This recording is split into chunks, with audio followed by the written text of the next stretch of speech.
Selamat pagi, sahabat-sahabat Abad Indik.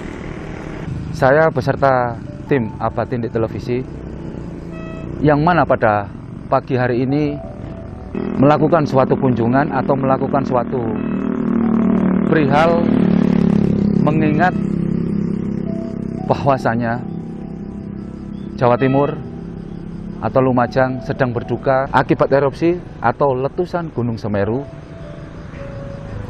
yang terjadi pada tanggal 4 Desember atau di awal bulan Desember. Sahabat Abad Indik harus ketahui, saya di depan kantor Kepala Desa Sumberwuluh yang mana liputan kami berikan suatu informasi kepada seluruh masyarakat khususnya yang ada di Jawa Timur dan pada umumnya masyarakat yang ada di seluruh Indonesia. Sahabat-sahabat Abad Indik, mari kita lihat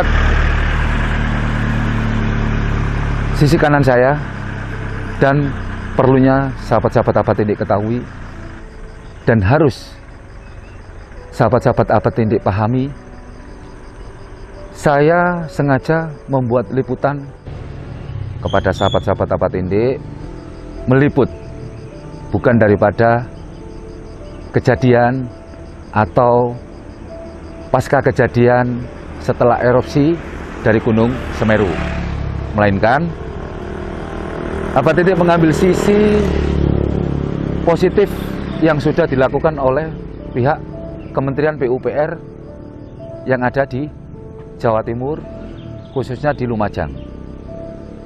Di sini, jalan ini, menurut informasi dari warga sekitar yang ada di Desa Sumberwuluh, Kecamatan Candipuro, Kabupaten Lumajang, jalan yang ada di sebelah kanan saya ini terakhir dibangun di tahun 1990. Akses jalan tersebut dari Lumajang menuju Turen Malang. Berarti dengan adanya keadaan yang sangat membuat masyarakat Lumajang berduka dan memakan banyak korban saat erupsi atau letusan Gunung Semeru ini, kami mohon atau Abad Indik mohon untuk Bapak Menteri Kementerian PUPR untuk memperlebar jalan tersebut, karena akses jalan untuk memperlancar evakuasi, untuk memperlancar tim relawan. Jadi mohon maaf Bapak Menteri, Bapak Basuki, saya mohon maaf, akses jalan menuju Lumajang Turen mohon untuk dilebarkan karena jalurnya cukup sempit dan perlu sahabat-sahabat Abad Indik ketahui, ini adalah akses jalan nasional, bukan jalan APBD atau bukan jalan kabupaten. Mari pagi ini atau hari ini kita menilik jalan-jalan yang ada di seputaran Gunung Semeru. Contoh misal, kita akan menilik jembatan Geladak yang putus saat terjadi aliran banjir lahar dingin yang kemarin sempat memutuskan jembatan Geladak tersebut. Dan tentunya kita juga akan menilik suatu pekerjaan jembatan gantung di wilayah selanjutnya di seputaran Gunung Semeru. Mari sahabat Abad Indik, kita mendoakan warga sekitar wilayah Gunung Semeru agar tetap semangat dan selalu tabah dalam menjalani musibah ini, karena semua datangnya dari Allah Subhanahu wa Ta'ala. Maka perlunya masyarakat Lumajang harus mengetahui ini adalah akses jalan milik daripada jalan nasional, atau yang mana jalan tersebut atau jalan ini haknya adalah dari anggaran pendapatan belanja negara atau yang biasa disebut APBN. Mari sahabat-sahabat Apatindik, kita mengulas, kita melihat apa saja yang sudah dilakukan oleh pihak Kementerian PUPR untuk kenyamanan, untuk kesenjangan sosial yang ada di wilayah Lumajang. Dan tentunya ikon-ikon yang ada di wilayah Lumajang di seputaran Gunung Semeru yang sudah dilakukan oleh Kementerian PUPR pastinya akan membuat masyarakat lebih baik lagi untuk masa depan. Salam Apatindik.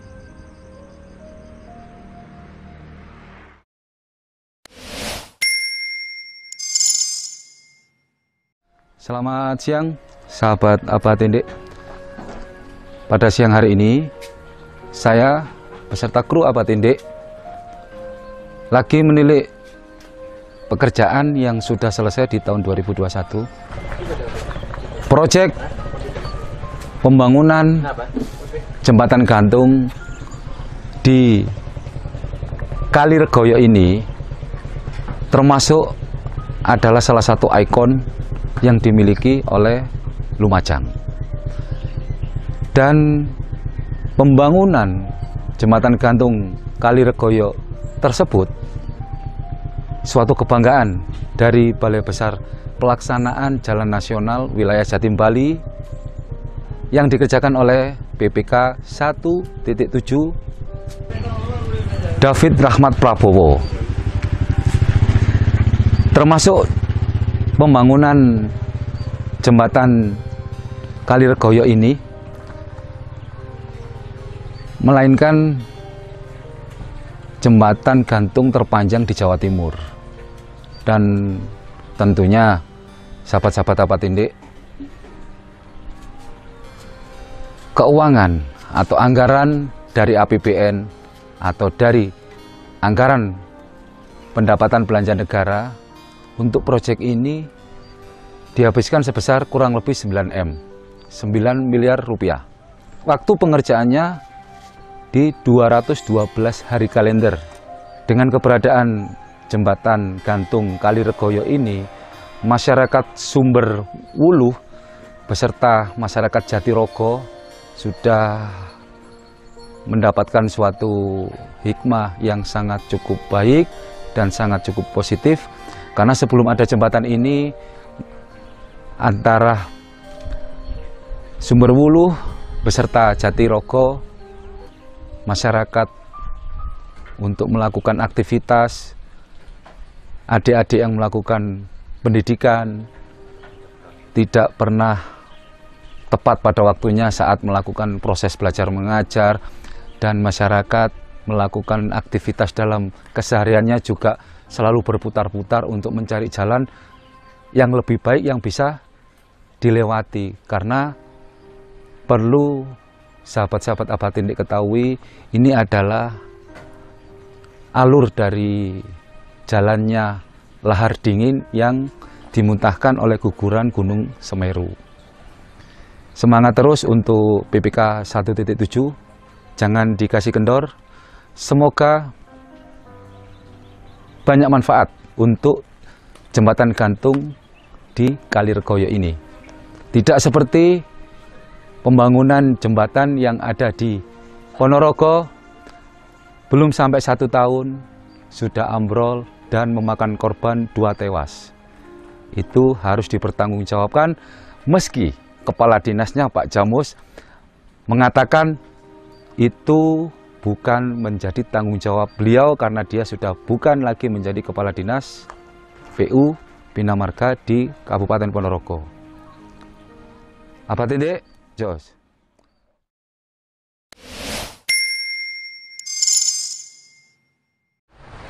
Sahabat Apatindik, saya lagi berada di jembatan Geladak Perak atau di jembatan Besuk Keboan. Jembatan ini dibangun tahun 1997, selesai pada tahun 1998. Namun, kalau kita amati dari perjalanan menuju lokasi yang mengalami bencana jembatan runtuh atau jembatan putus akibat dampak daripada larva atau lahar dingin jembatan ini, tentunya jembatan ini milik APBN atau milik jalan nasional.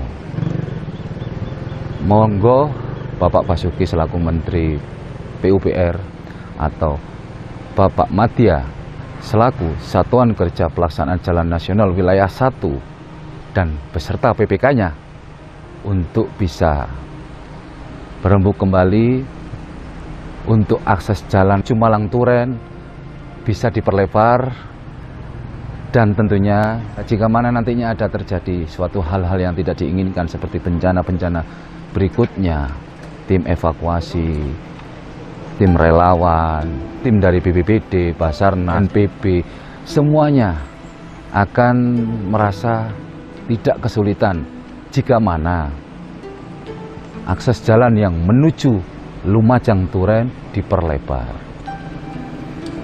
Seperti itu yang kami harapkan selaku warga yang ada di Jawa Timur, khususnya di Lumajang, di Desa Sumberwuluh, Kecamatan Candipuro. Semoga apa yang dialami oleh warga Sumberwuluh dan sekitarnya segera teratasi dan tidak terjadi suatu masalah apapun. Tetap semangat warga Lumajang, Abah Tindik Jos.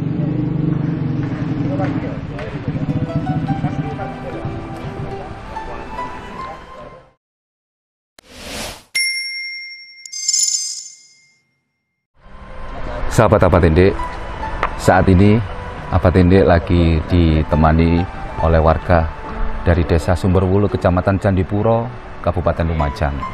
Mari kita tanya langsung mengenai akses atau infrastruktur jalan yang ada di Sumberwuluh dan jembatan ini bagaimana selama ini. Monggo, Bapak, perkenalkan diri dulu. Kepada yang terhormat Bapak PUPR, kami minta jalan ini segera dibangun lebih cepat biar kami untuk pendapatan lebih lancar untuk kemajuan daerah kami, karena juga harus diperlebar jalan ke Lumajang Sumberwuluh karena jalan sempit. Jalannya sempit. Jalannya sempit. Jadi kalau masih sempit banyak terjadi kecelakaan. Jadi kepada Bapak PUPR, monggo untuk bantuannya segera dibangun. Mohon maaf, sebelumnya saya berbicara dengan Bapak siapa? Pak Sigit. Pak Sigit. Iya. Jadi begini Pak Sigit, mohon saya diberi informasi. Jalan yang ada di Sumberwuluh di Kecamatan Candipuro, menurut Bapak, apakah selama ini sudah pernah ada perbaikan jalan? Apakah sudah ada pemeliharaan setiap tahunnya?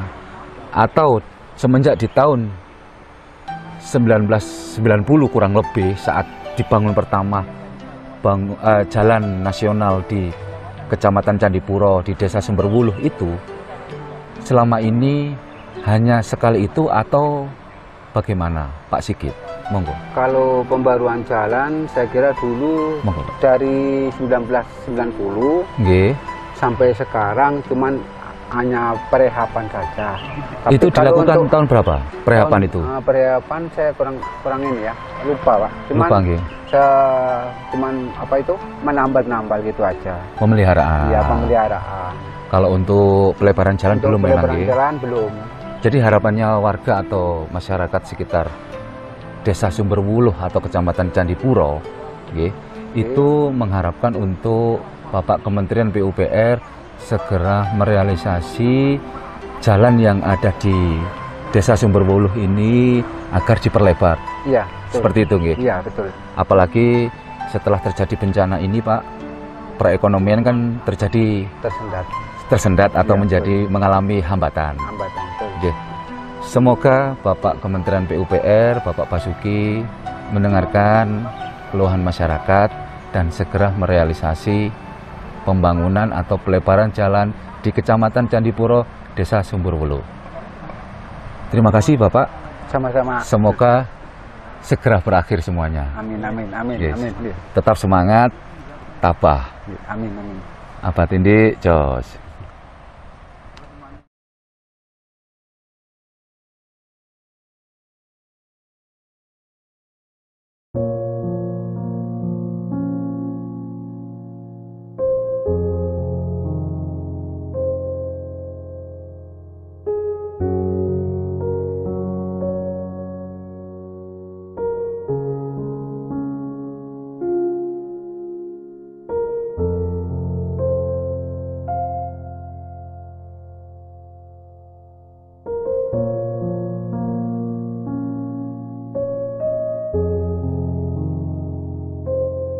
Sahabat-sahabat Tinde, ada salah satu narasumber kita mau mengantar ke titik lokasi piket nol, mengalami musibah kecelakaan kecil.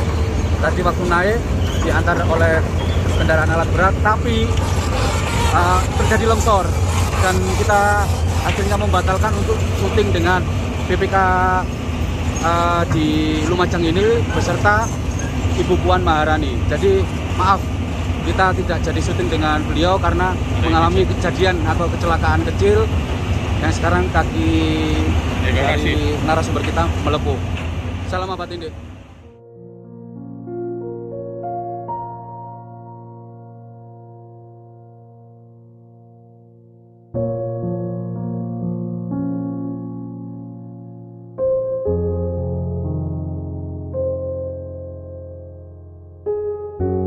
Sahabat-sahabat Tinde, narasumber kita Bapak Sigit telah mengalami kecelakaan kecil waktu naik setelah diantar oleh alat berat menyeberangi aliran Sungai Regoyo ini. Makanya kami membatalkan untuk syuting dengan Ibu Puan Maharani beserta BPK Bapak Rizal Sinapa. Kita membawa narasumber kita atau Bapak Sigit ke rumah sakit aja dulu.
Saya prepare, saya balik kanan, tidak ada lagi meneruskan untuk syuting kepada PPK Lumajang Turen karena kami mengalami musibah.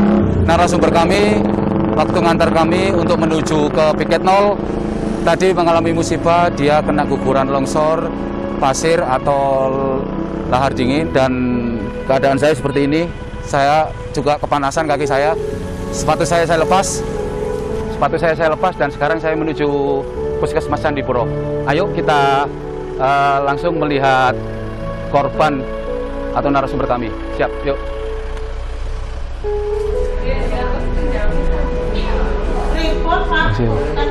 Oke. Ya, sahabat-sahabat Tinde, ini narasumber kami dan ini Bapak Sigit, ini Mas Daniel putranya. Dan ini Ibu Sigit beserta anggota Puskesmas Candipuro, dan kita membatalkan untuk syuting dengan Ibu Puan Maharani beserta PPK Lumajang Turen. Jadi seperti itu sahabat-sahabat Tinde, nanti kita kasih perkembangannya. Maju sini. Oke. Jadi tadi kan kita nyabrang. Nyebrang di Bukan sungai, tapi pakai alat berat. Alat berat berhasil nyebrang. Pada saat mau naik dari apa? Cakarnya sudah turun, bisa naik ke atasnya. Bapak Sigit di sebelah kanan, teman kita di sebelah kiri. Kita teriak, awas longsor, kan begitu, yang dari atas longsor. Bapak Sigit sempat ini langsung menarik diri, maksudnya Bapak Sigit menarik diri kan, posisi pindah gitu Mas Daniel, posisi pindah, terus sempat melupas yang sebelah kiri ini. Itu, jadi alhamdulillah ini tadi masih bisa diberi keselamatan. Panas, posisi panas.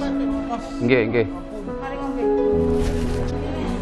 Pak Dokter, mohon maaf kami diberi penjelasan mengenai sahabat kami, narasumber kami dari Dusun Kamar Kajang yang barusan menuju lokasi syuting. Kita tertimpa musibah seperti itu. Mohon bisa dijelaskan Pak Dokter, bagaimana kesehatannya saudara kami? Ini kan kena pasir tadi. Kena pasir, nggih. Ya udah, ini ada semacam kayak luka bakar. Luka bakar ya? Ini luka bakar derajat 1 mungkin. Nggih. Di kaki ya, jadi sekitar 9-10% aja. 9-10%. Ya, tapi kondisi gimana menurut dokter? Kondisi kesehatannya? Kondisi kesehatannya stabil. Stabil ya. Nanti untuk lukanya? Lukanya itu? Lukanya ini cuma kita kompres dingin. Bakarannya itu nggak terus sampai ke bawah. Siap. Cepat dingin. Cepat dingin. Itu sudah kita kasih salep antibiotik biar nggak infeksi aja. Siap. Nggih. Nanti bakalan berangsur-angsur sembuh sendiri. Siap. Apa yang diderita sahabat kami atau narasumber kami dari Dusun Kamar Kajang ini tidak separah yang kita bayangkan. Seperti saya bayangkan, dia sakitnya kepanasan atau bagaimana, dokter? Kalau luka bakar memang sakit sekali. Sakit sekali ya, dokter. Tapi kalau masalah kepanasannya insya Allah enggak. Insya Allah tidak ya. Siap. Selama bisa diatasi, selama tidak ada infeksi, Nggih. insya Allah cepat sembuh. Siap. Pak Dokter, mohon dikenalkan. Namanya siapa ini? Saya Dr. Rafiq. Dr. Rafiq. Oke, terima kasih ya Pak Dokter.